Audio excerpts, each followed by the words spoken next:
বাংলাদেশ কি না করে, কিন্তু আজও পর্যন্ত দেখলাম না ভালো কোনো প্লেয়ার তৈরি করতে পারছে কিনা। আমার আসলে মনে নাই সেই কবে প্লেয়ার তৈরি করছে। এখন বর্তমানে যে প্লেয়ার খেলে এটা আসলে কোনটা ভালো মানের প্লেয়ার।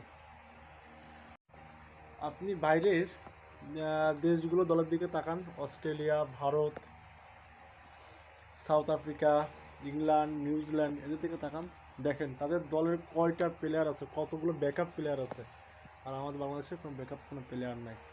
হ্যাঁ, এটা হচ্ছে দুর্ভাগ্যজনক বিষয় যে আমাদের বিসিবি বোর্ড এখনও ওরকম ভালো কোনো প্লেয়ার তৈরি করতে পারি নাই। হ্যাঁ, এটা হচ্ছে সবথেকে দুঃখ, সবথেকে কষ্টের জায়গা। যাই হোক, বাংলাদেশ আজকে জিতছে, এই জন্য বাংলাদেশ টিমকে অভিনন্দন। হ্যাঁ, ভালো খেলার জন্য। কিন্তু এই ভালোর ধারা কতটুকু যে অব্যাহত থাকবে এটা আসলে আমরা বলতে পারবো না। হয়তো কী করবে জানি না, কিন্তু আমার মনে হয় এরা না খেলাই ভালো।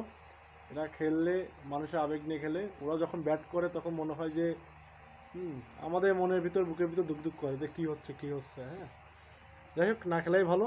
চলে আসুক আগে আগে আগে বাড়ি। হ্যাঁ, বাড়ি চলে আসো, বাড়ি চলে এসে লুডো খেলো, তাও ভালো, শান্তিতে থাকবা। যেহেতু তোমাকে খেলা কেউ দেখবেও না। হ্যাঁ, ভয় নেই, কেউ ভাঙচুরও করবে না তোমাদের নিয়ে। যাই হোক, ভালো থাকো, অভিনন্দন তোমাকে।